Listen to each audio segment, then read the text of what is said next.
So hi guys, welcome to my YouTube channel. Guys, आज के इस वीडियो में हम बात करेंगे कि बोर्ड परीक्षा 2023 में 95% कैसे लाए। ठीक है, अगर आपको समझ में नहीं आ रहा है कहाँ से शुरू करें, क्या करें, कब पढ़ें, किस टाइम से पढ़ें, कब कौन सा सब्जेक्ट पढ़ें, तो ये वीडियो आपके लिए है। ठीक है, लेकिन अगर आप सोच रहे हो बोर्ड एग्जाम 2023 में 95% लाने के लिए, ठीक है, तो ये वीडियो आपके लिए नहीं है। अगर आपके अंदर जिद है, जुनून है, तब ये वीडियो आपके लिए है। ठीक है, तो ये चीज़ें आपको नहीं आ रही है, समझ में नहीं आ रहा है कहाँ से शुरू करें, क्या करें, कब पढ़ें, किस टाइम पढ़ें, कब कौन सा सब्जेक्ट पढ़ें। ठीक है, तो खासा ये वीडियो आपके लिए बनाया गया है। देखो, सबसे पहले एक कुछ चीज़ों से हम जान लेते हैं कि नथिंग इज इम्पॉसिबल। ठीक है, यानी कि दुनिया में कोई चीज़ इम्पॉसिबल नहीं है, क्योंकि इम्पॉसिबल खुद कहता है। देखो, इम्पॉसिबल क्या कहता है? आई एम पॉसिबल, यानी कि मैं पॉसिबल हूँ, लेकिन आप इसे पॉसिबल करते नहीं हो। ठीक है, आप अपने अंदर की ताकत को पहचानो, आप अपने अंदर की ज्वाला को जगाओ। आप कर सकते हो, लेकिन आपने अभी तक शुरू ही नहीं किया। अपने लिए नहीं तो अपने माता पिता के लिए, जो आपसे बहुत सारे सपनों को संजोए रखे, उनके लिए एक पल सोचो और आपसे पढ़ना शुरू कर दो। तो गाइस, ये तो कुछ रहे। इसको आपको क्या करना है कि सुबह में आपको 4 बजे उठ ही जाना है। ठीक है, क्योंकि एक साल जो है ना, अगर आप 10th में हो या 12th में, ये वीडियो दोनों के लिए है। तो अगर गाइस आप बोर्ड के छात्र हो तो आपको 4 बजे डेली उठना है, क्योंकि जो रिजल्ट आएगा वो आप पूरा जीवन भर रखोगे और पूरे लोगों को दिखाओगे। ठीक है, तो आपको रिजल्ट दिखाने में कहीं शर्म ना आए, इसलिए आपको 4 बजे डेली उठना है और 4 से 6 बजे तक आपको पढ़ना है। अब आपको समझ में नहीं आ रहा कि कौन सा सब्जेक्ट 4 से 6 बजे तक पढ़े। ठीक है, तो 4 से 6 बजे आपका दिमाग काफ़ी ज़्यादा आराम किया होता है और चीज़ें काफ़ी ज़्यादा याद होती है अच्छी तरह से। ठीक है, तो आपको कुछ लर्निंग सब्जेक्ट लेने हैं, उसको याद करना। जैसे इंग्लिश हो गया, ठीक है, उसको याद कर सकते हो। हिंदी हो गया, उसको पढ़ सकते हो।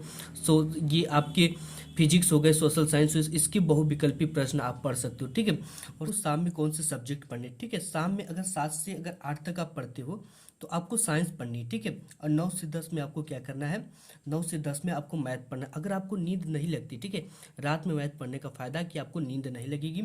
अगर इसके अलावा और आपको समय मिलता है तो उसे सेल्फ स्टडी में लगा दें। ठीक है, और दिन में अगर आप खाली होते हो, जैसे संडे हो गया, चाहे कोई अन्य डेट हो गया, जिस दिन आप खाली होते हो तो उस दिन आपको दिन में क्या करना है? थ्योरी लगा लेना है, न्यूमेरिकल सॉल्व कर लेना है, लॉन्ग क्वेश्चन सॉल्व करना है, और मैथ के अगर क्वेश्चन समय मिलता है तो सॉल्व कर सकते हो। ठीक है, इसके बाद आप देखो टॉपर क्या करते हैं। सबसे मेन चीज़ है कि टॉपर कैसे बनता है, आप ही में से बनता है। वो भी एनसीईआरटी की बुक पढ़ता है, आप भी एनसीईआरटी की बुक पढ़ते हो। ठीक है, सेम टीचर पढ़ाते हैं, सेम पढ़ाई करता है, सेम 24 घंटे उसको भी मिलते हैं, आपको भी 24 घंटे मिलते हैं सेम। ठीक है, टॉपर क्या करता है? टॉपर देखो अपना एक सेल्फ नोट्स बनाता है। आपको नोट्स जरूर बनाना। देखो, नोट्स की क्या फ़ायदा है वो मैं आपको बताऊंगा। ठीक है, नोट्स में आपको कुछ इंपॉर्टेंट फार्मूले लिख लेने हैं, 60 क्वेश्चन लिख लेने हैं, डेरिवेशन इंपॉर्टेंट लिखने हैं, न्यूमेरिकल इंपॉर्टेंट लिखने, लॉन्ग क्वेश्चन इंपॉर्टेंट लिखने। ये देखो चीज़ें कौन करता है?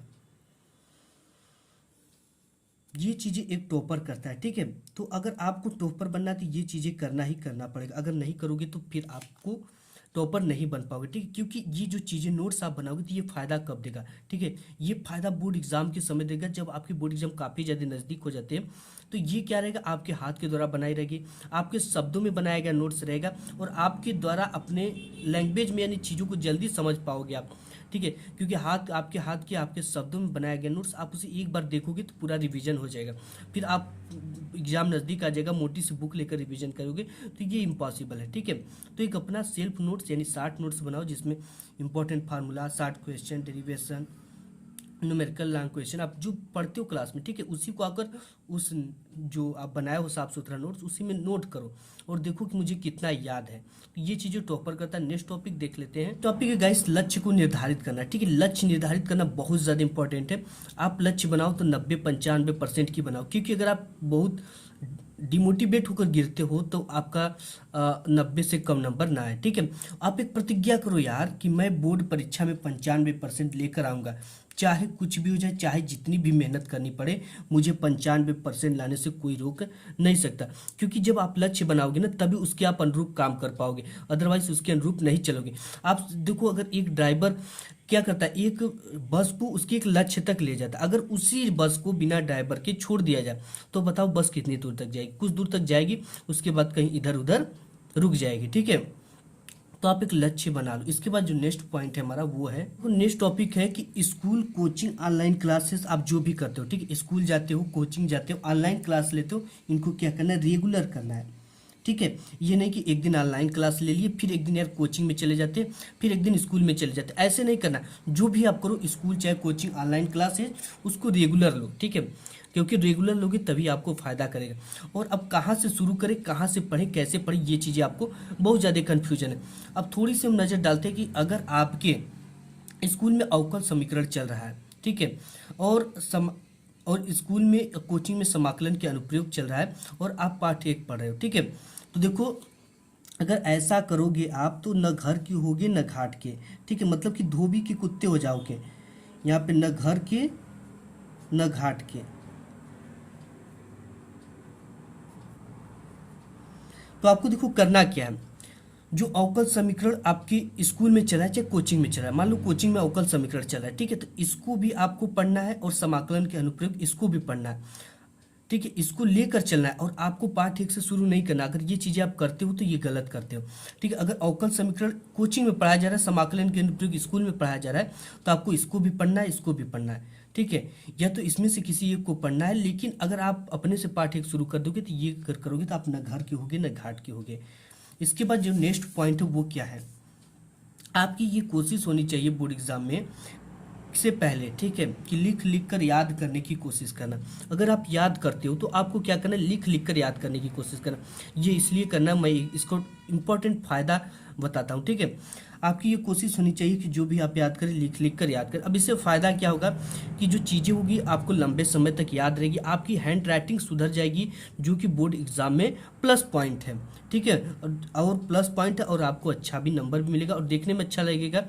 और इसके साथ जो नेक्स्ट पॉइंट है वो क्या है, मॉडल पेपर। ठीक है, आपको क्या करना, मॉडल पेपर जरूर प्रीवियस ईयर के तैयार करना, इसलिए कि ऐसा कोई मॉडल पेपर नहीं जिसमें से ये क्वेश्चन हर साल ना मिलता। देखो मॉडल पेपर 5 साल पुराने प्रश्न पत्र आप उठा लीजिए, 5 साल के सेट है, ठीक है, उसको सॉल्व करिए। इससे फायदा क्या होगा, आपको ये आइडिया लगेगा कि किस तरह के प्रश्न आते हैं, कौन सा चैप्टर इंपॉर्टेंट है इस सब्जेक्ट का, और टाइम मैनेजमेंट मिलेगा कि किस क्वेश्चन पे कितना टाइम देना है, और कौन सी क्वेश्चन इंपॉर्टेंट उसको तैयार कर लेना है।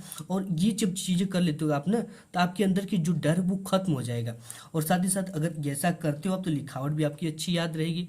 ठीक है, आपकी लिखावट भी अच्छा हो जाएगा और चीज़ें लंबे समय तक याद भी रहेगी, अगर लिख लिख कर आप याद कर। ये साइंस भी कहती है कि अगर लिखोगे चीज़ों को पढ़े हुए तो वो जल्दी लंबे समय तक याद रहती है। ठीक है, अगर देखो याद किया हुआ चीज़ें आप भूल सकते हो, लेकिन लिखा हुआ चीज़ जरूर कुछ ना कुछ कीवर्ड आपको बोर्ड एग्जाम में जब दिमाग पे प्रेशर पड़ेगा तो याद आ जाता है। तो ये चीज़ें आपको करनी। इसके बाद नेक्स्ट टॉपिक और इम्पोर्टेंट टॉपिक है, आपको सिलेबस के अनुसार ही पढ़ना है। एनसीईआरटी के सिलेबस को ही पढ़ना है, क्योंकि मैंने 2-3 साल के एनसीईआरटी के पेपर देखे कि जो कि बिल्कुल एनसीईआरटी के बुक्स और पढ़ाए हुए चीज़ें आ रही हैं। ठीक है, तो आपके एनसीईआरटी के अलावा कोई भी सब्जेक्ट नहीं पढ़ना है, और साथ ही साथ आपको सभी सब्जेक्ट को समान समय देना है। ठीक है, अगर आपकी चाहे फिजिक्स हो गई, ठीक है, फिजिक्स हो गया, केमिस्ट्री हो गया, मैथ हो गया, बायोलॉजी हो गया, हिंदी हो गया, इंग्लिश हो गया, ठीक है, एक एक चीज़ इसमें ध्यान दे दो आप। देखो ये है आपकी पूरी विषय। ठीक है, अगर आपने मैथ में कितना ला दिया, यहाँ पे सपोज आपने मैथ में ला दिया 95%, ठीक है, 95 मार्क्स ला दिया, और आपने हिंदी में कितना ला दिया, हिंदी में आपके आ गए नंबर 65 नंबर, तो आप बताओ आपके रिजल्ट अच्छे होंगे? आपके रिजल्ट कभी अच्छे नहीं होंगे। ठीक है, क्योंकि अगर इस मैथ में 95 है तो हिंदी में भी 90-92 नंबर होना चाहिए, तभी आपके रिजल्ट अच्छे होंगे। इसलिए मैं कहता हूँ कि किसी भी सब्जेक्ट को वीक मत समझो। आप फिजिक्स पढ़ते हो, केमिस्ट्री पढ़ते हो, मैथ पढ़ते हो, बायोलॉजी पढ़ते हो, हिंदी इंग्लिश, सभी को समान समझ दो। ठीक है, एक समान, क्योंकि 100 नंबर का आपका ये फिजिक्स भी है, हिंदी भी है, इंग्लिश भी है, टोटल कितने नंबर के, सभी 100 नंबर के, तो यानी सभी को क्या देना है, समान समय देना है। जैसे कोई सब्जेक्ट आपकी स्ट्रांग हो गए, जैसे हिंदी हो गया, तो उसे पढ़ना है डेली, आधे घंटे पढ़िए, डेली पढ़िए, इंग्लिश को 1 घंटे पढ़िए लेकिन डेली पढ़िए, मैथ को 2 घंटे पढ़िए लेकिन डेली पढ़िए, फिजिक्स को 2 घंटे पढ़िए लेकिन डेली पढ़िए, केमिस्ट्री को 2 घंटे पढ़िए, डेली पढ़िए। तो गाइस ये अगर टॉपिक को फॉलो करते हो तो 101% बोर्ड एग्जाम 2023 में आप 95% ला दोगे। तो आज की वीडियो में बस इतना ही, मिलूंगा एक नेक्स्ट वीडियो में, तब तक के लिए